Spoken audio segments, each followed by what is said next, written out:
This is the Whole Care Network.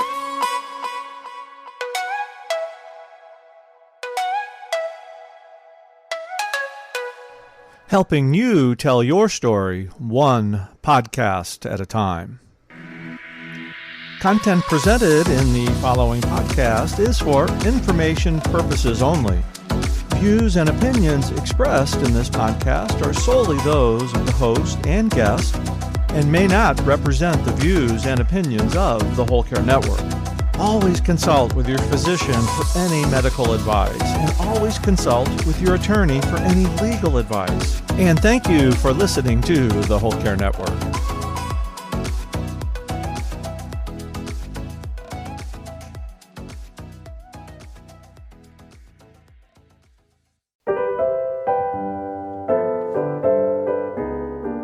Welcome, my beautiful friends. This is A Time to Care, the Caregivers Podcast. I am thrilled because today I have with you Danielle Southwick. She is a grief expert. I'm pretty sure she's going to share more about her story, but what I love about her is that she has made so much out of grief, and she has built so much support for other people like you and me. So I am really excited to have you here today. Welcome, Danielle. Hi, welcome. I'm so happy to be here. It's so good to be with you, sharing this space together. Always good to see you. I love it. This is exciting. We always say that we're going to talk about something particular, and then we just deviate from to 1,000 other topics. That's when you know it's a good relationship, where you're just like, you could just talk about whatever comes top of mind, and you're just like, oh yeah, about this thing and that thing. And so, yeah, it's good. It's good. It's always good to see you. My heart is so happy whenever we get to share time together. This is good. And I'm excited to share with your audience too about grief and what it is that I do and how I got into it and all of those things. But it's more than just sadness. And I think that's important because a lot of people think that grief is just happens when somebody dies or when divorce happens, but it's actually a plethora of different things that we can experience in life where grief is applied to. So if it's okay with you, I'd love to start with just my definition of it and what I've learned. I would And like then to we can. start with you telling everybody who you are. Oh, yeah. Okay. I like that too. That sounds good. Well, I'm Danielle Southwick. I am an advanced grief recovery specialist. I am certified through the Grief Recovery Institute based out of Indiana, Idaho. I think it's Idaho. I always said Colorado for the longest time in my career, and it's not Colorado. I don't know why I mixed that up, but Idaho. And I maintain credentials with them yearly. And so this is actually something, the grief recovery method is something that I needed originally as a griever myself. And at the time, I didn't call it grief. I just said I was overwhelmed, right? I had a lot of conflicting feelings over things that I had experienced. And some loving, generous, kind friends said, hey, we think you should take this course. It's 6 weeks or 8 weeks or whatever it was at the time. And I was like, how is this going to help me? And I did. I showed up and I was super skeptical about it because I'm like, how is grieving these losses going to help? I don't understand. I remember my instructor just being loving and kind to me and just saying, just trust the process, do the work, show up for yourself. And so I did. And surprise, surprise, it worked. I was 3 days later, I was like, whoa, I'm not carrying the hate around for this person that I had just, done the work on after all these years. I don't hate this person anymore. And I was like, well, okay, if this works, if this tool works, I just proved it did for myself, maybe it'll work on all these other losses that I've experienced. And so I spent probably a good 8 to 12 years just doing my own in-depth heart work for myself because I needed this tool. And the more I grieved, the more space I was creating to be present for my family, for my husband and our friends and my coworkers and the people around me, more space in my life for the joy that I had, right? And my emotions and all that. And so I was like, okay, it works. The work works. I just have to keep this tool sharp. And so eventually, eventually, I got to a point where I met up with one of my instructors. And, there were times of rest in between. There wasn't like a full 12 years of every day of my life I was grieving. It was like, okay, do some heart works, do some deep work, take a rest. And when my body was ready, when my brain was ready, like go back, do some more, take a rest. So I finally went to my instructor and I almost whispered it. I was like, I think I need to teach this. And they were like, yeah, we think so too. So, like, here are the steps. Here's how you get trained. Here's how you get certified. And I did that nights and weekends for a long time, just helping people. I was working full time, so I didn't really treat it as a full business at that point in my career. I was just helping others because I loved how this helped me. It got to a point where I was deciding on what like my next career step was going to be. And I was like, you know what, I'm going to start this as a business. And so I quit my full-time job and took a risk and took a bet on myself. It's been about 2.5 years now of building this as a business and helping others and creating more resources and just trying to normalize what's already normal, because it's normal. Grief is normal. It's normal, and it's whatever reaction you're having to it. And it applies to any type of loss or change that you can experience. So I'm out here talking about the thing that nobody wants to talk about and excited about it because it works. I find it most of the time people don't even realize. I don't know for what reason. Recently I've been surrounded by friends who have moved to other Mm, places. They have relocated, moved to other countries, other cities, mm, and all of them without a question. Like they have, like I just see them like suffering. It is it a makes a lot very of sense. it makes a lot of sense. And I have connected with friends that I hadn't connected for many, many years. And they come and ask me, how did you do it? And how have you done it so many times in your life? And just building that resiliency, like you have to grieve the fact that you're leaving somewhere else, you're Right. doing something else, you're leaving the home where you live, you're leaving your Yeah. friends, you're leaving your activities. So yeah, it is more than that. When we think about grief, right, we think about what I like to look for is the conflict. Where's the conflict? Because grief is much broader than a one time experience. It's really, if you think about it, it's conflicting feelings when something changes or ends that's familiar for you. So you have relationships to people, to places, to houses, locations, finances. You have a relationship to these things, your identity as in your career or as a mother or a wife, right? You have these relational connections to these things. And so anytime your relationship your relationship to one of these things changes or ends and you have conflicting feelings over it, that's grief, right? And so think about that and like, yeah, moving makes a lot of sense because there's actually like three different main areas of loss. There's tangible losses, and death of course is in there, divorce is in there, employment changes, marriage, moving, graduating, like all these big life changes. These are tangible things. And I think about moving, like when we bought our first home and we moved from our apartment to a home for the first time, we were really excited. We were happy. We were like joyous that, like, look at all the hard work we put into this thing. And here's some of the fruit of it. And like, there were so many unknowns with it.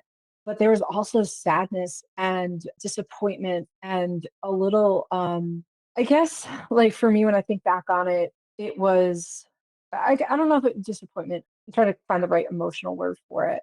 It's just like a loss around it because I had these hopes and dreams about that place that were never going to happen.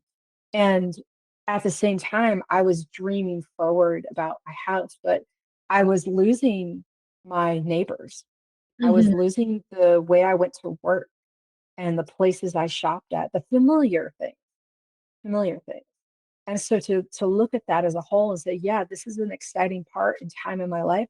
This is a major change that I'm experiencing. And it's okay to hold the complexity of the conflict, which is this is sad and saying goodbye to a place that was safe and secure and my first apartment with my husband, like all these great Mhm. memories and all these things that happened in that place. And I'm saying hello to something new and a new place for new memories. So yeah, there's conflict in moving. And that's a type of loss that many people don't think about. I believe every change represent losing something, even if the change is positive. I'm a very practical person, and people usually give condolences for certain things. So your Mm, parents are sick, like, oh, I'm sorry that they're sick. I'm sorry for your loss if someone died. mm, I'm sorry for like all these.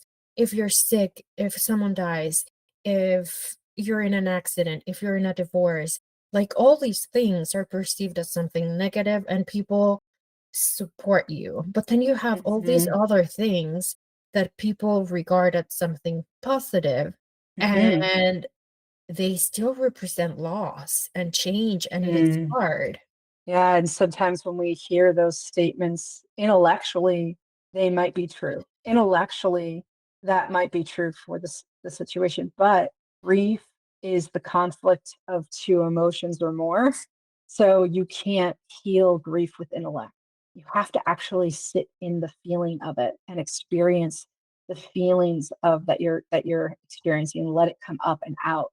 And so sometimes what can happen is when people aren't attuned to their own emotions or their own capacity for emotional intelligence, or like that resilience for themselves, when you present to them that depth of emotion over the grief that you're feeling, their best answer for you is like, oh, here's something intellectual because I can't really handle your emotions, right? That's really the statement, the message that comes across is like, just can you contain that for me, please? Because, like, they're in a better place, or there are more fish in the sea, or whatever the intellectual statement's happening. It's a statement of intellect and not emotion. And to really define somebody that, like, can sit with you with the emotions and to be that for other people, and just like, what did that feel like for you? Let me be here with you in that. Tell me more. And that lands very differently because that opens up capacity and space to be seen and to be known. You probably can be very happy about a new home. It is still overwhelming packing and unpacking. Mhm. It is still Absolutely. it is still overwhelming figuring out selling a house, saying goodbye to a place where you had so many good memories, potentially. Mhm. And there are so many other things. So, yeah, I think it is very important to make everybody aware of these, and that Mhm. it's not just something that you go when you have, I don't know if negative loss would be the right word, but something that people regard as something Sure, negative. sure. I would say socially acceptable losses, right? Death and divorce. Well, okay, yes. And there's so many more. So we just even touched on just tangible ones. But then there's another bucket called intangible losses. And those are like those losses of internal things, like losses of safety and trust and identity, or loss of control of the body, or powerlessness, right? Or losses of approval, right? All losses of faith. Like, I can go on and on. Like, there's all these different types of losses that we can experience in our time here on earth, right? As in our experience as human beings, Mhm. a loss of independence that need to be grieved also. And then you have that third bucket of the disenfranchised losses. I like to say that these are the losses that nobody likes to recognize. I don't know if you've ever had a time in your life where you followed a celebrity for like a long time, and like you really identified with them, and maybe you were listening to their music or the art that they created or whatever it was, or like it was an author, something that you were emotionally tied to, and then but you've never met the person, and then they die, or they end their career, something big changes. That's a disenfranchised loss, right? You have a relationship to them through their artwork, through their creation, but you've never met them. Or like maybe grieving somebody you only knew online, where suddenly someday, maybe you're part of a guild or, a D&D group or whatever it is. And then someday you're just like, you never talk to them ever again.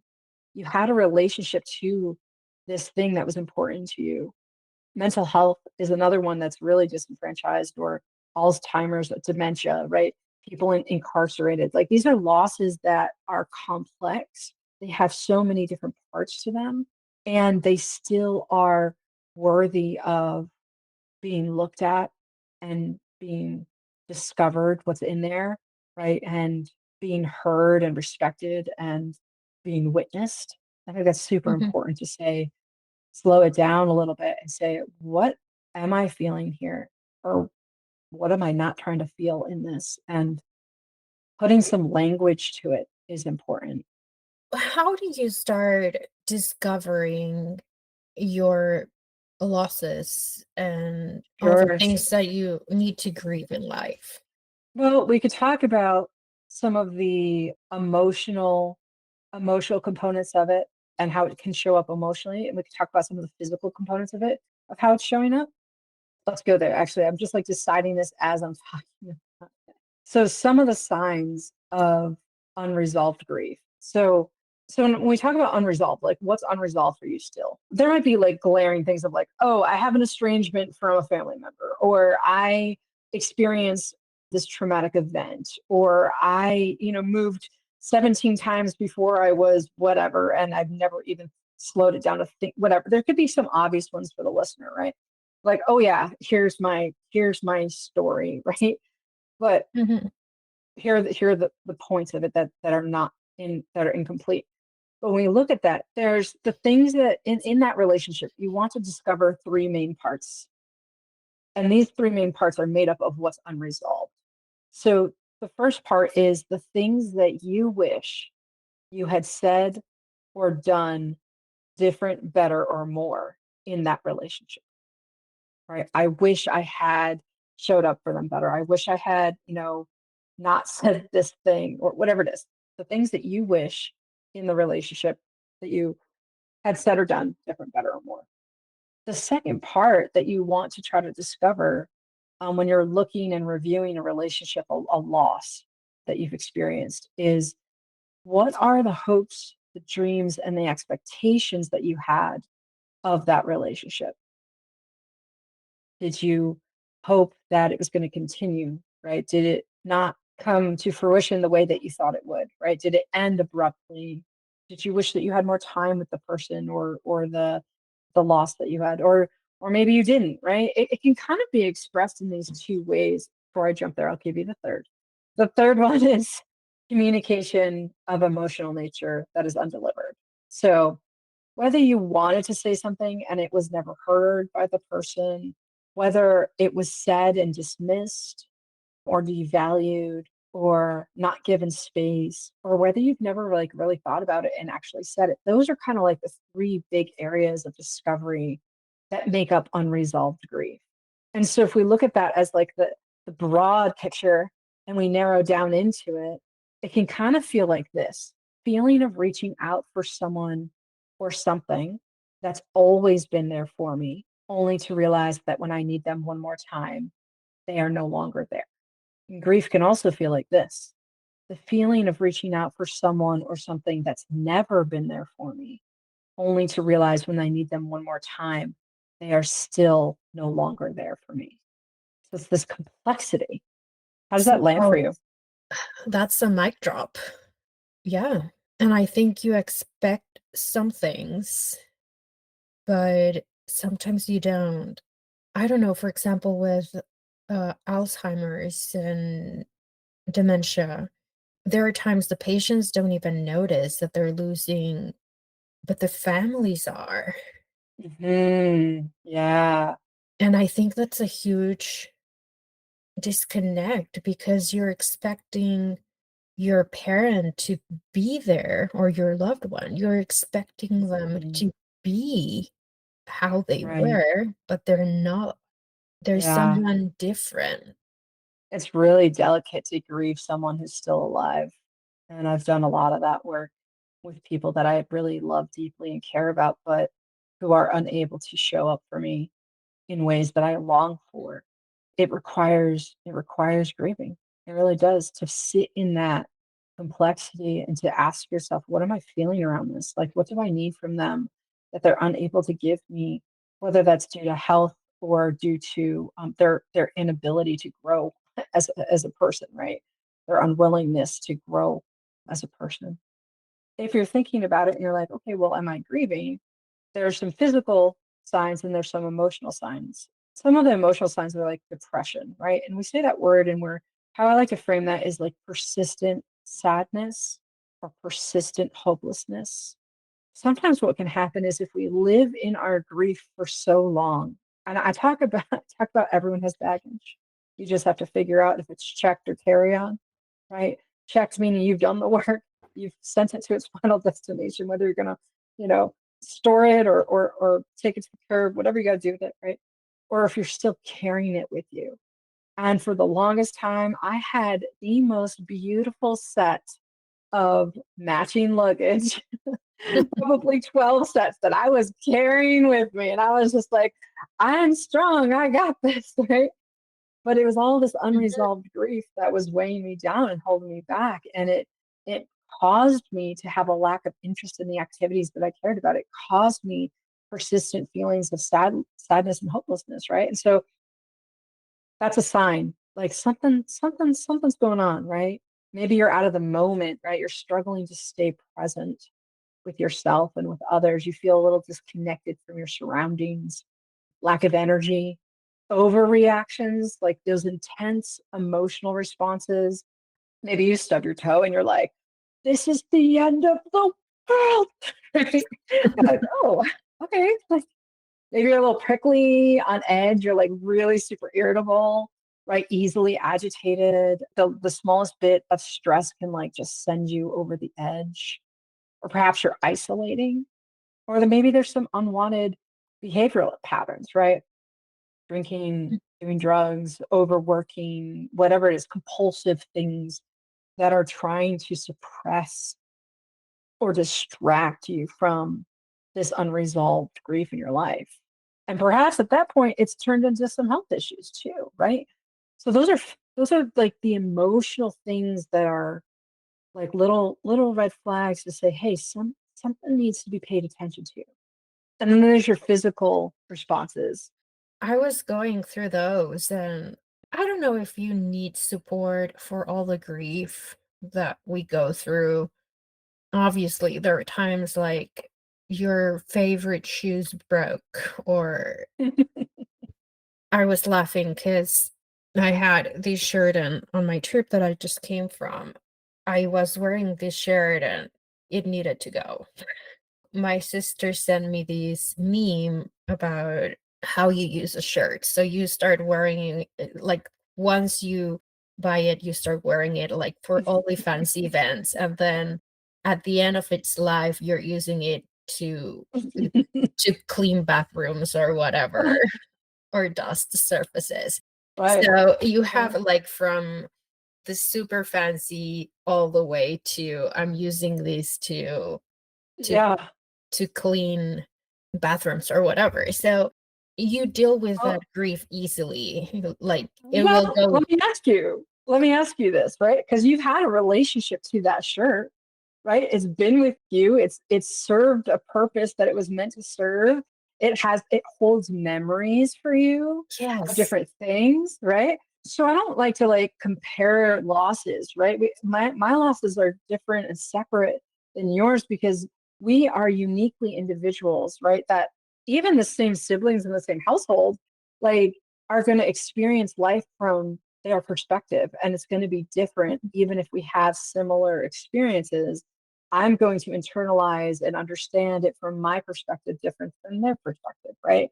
And so if that's meaningful to you, yeah, it might not be a long thing if you have like a long grief if you have the tools to do it, but there are probably some things in there that if we explored that you would want to say to that shirt, that you would want to express some significant things that maybe have never been expressed to somebody of like, hey, that shirt was really meaningful to me because it was with me here and there, and like I really appreciated that. And like it's a letting go of, it's a saying goodbye to, Yes. right? And with gratitude, with the things that were never said to it. You probably didn't look in your closet and be like, hey, shirt, I like you so much. Like, you're the best. You have served me. Like, I appreciate you, but like, maybe there's something in there that you need to say to it. Like, acknowledge the loss that's happening, right? Yeah, I was a professional organizer for some time, and Mm, that's how I would treat, especially with children, with the toys that they wouldn't play with anymore. They were not interested, but they have had this amazing relationship with that toy. mm, mhm, And letting it go, it's thanking that mm, object for the purpose that they served for whatever period of mhm. time, and then 'Cause letting it go. Yeah, because here's where people get kind of hung up sometimes. They're like, I can't say goodbye because I don't want to forget the person, right? I don't want to forget the shirt. I don't want to forget the thing. You can't, you're not going to forget it. What you're saying goodbye to is the things that you wished were different, better, or more that you had done or said, right? That you're saying goodbye to the hopes and the dreams and the expectations you had of that relationship. And you're saying goodbye to those significant emotional statements, those apologies, those forgives. Those things are just like thank you or I love you or I appreciate, right? Those are significant statements that need to be said and experienced and witnessed, right? That's what you're saying. And you're saying you're wrapping all that up and you're saying goodbye to those things. You're never going to forget Yeah. the person. You're never going to forget the toy or the thing that had meaning because it holds meaning. It holds meaning. Yeah, and some of the things that I would recommend is like take a picture of that object with you and let it go if it was the right Yes. moment to let it go. So it's easier to keep a picture than a 3 foot tall teddy bear, right? Yeah. Why would you recommend people? Obviously, probably if it's a shirt, they don't need professional services. I would hope so. But what do you recommend people like once they discover they have, and I think we have covered so many topics in such a short period of time, but what would you recommend people to do or Mm. Yeah, I hear the question underneath the question. How do you get unstuck? These are all undelivered communications and compound grief that has happened and is cumulative over the years because it stays with you. All these things, you didn't even hit on like the 6 myths of grief. Like there is more to dive into, but how do you get unstuck? It's a great question. You have to take at least 1% responsibility for your own recovery, right? A small percent. The other 99 will follow, but you have to say, oh, this doesn't mean like taking blame for the situation, but recognizing that you have the agency to change your perspective, take action, and your emotional responses to this thing, right? So you have to acknowledge that there's something here and it could be grief, right? And then it could be associated with one loss or a series of losses and acknowledging that you need help. The way that you've been handling it this far is like trying to paint with a hammer. It only makes a Mm, mess. You need the right tools. So being curious about it is important. Writing it down is important, giving language to it, but then sharing your discovery. And this is where I say it's important of who you share it with, sharing it with a safe person, but I like to define what a safe person is. It's someone that's going to listen without judgment, criticism, analysis, or advice, right? That could be a trusted friend, a mentor, a grief coach like myself. It's someone that you have to feel comfortable with enough to be honest with yourself in front of somebody mhm. who's going to be a heart with ears for you, right? Who's going to provide validation and support without making you feel alone in the journey, right? And it's someone who's going to give you that space for your emotions so that you can express them freely and authentically, right? So I would say that those are the ways. Acknowledge it, take that 1% responsibility, but then take action on it. Write it down and share it with somebody safe. That's awesome. Where can people find you, work with you? I know your work is fantastic, and I always learn so much from you. So, where can people find you, work with you, connect with you? The best way is daniellesouthwick.com. I have free educational resources listed on there. I have all the courses that I offer on there. as well as a way to sign up for my newsletter, which is weekly. I provide just my heart, you know, I talk about these topics in depth. I give you some free resources and ways that you can get unstuck. It takes action, though. It takes action. So, those are some of the actions that you can do today if you're interested in diving deeper with me. I also have a grief assessment on there. It's a 50-question assessment, and then you get to meet with me for about 30 minutes and we go over that and talk about where you might be stuck in your grief. Well, thank you so much for coming, sharing all your expertise, knowledge, and time with us. It's my pleasure. It's always nice to spend time with you. Thank you so much. You're welcome.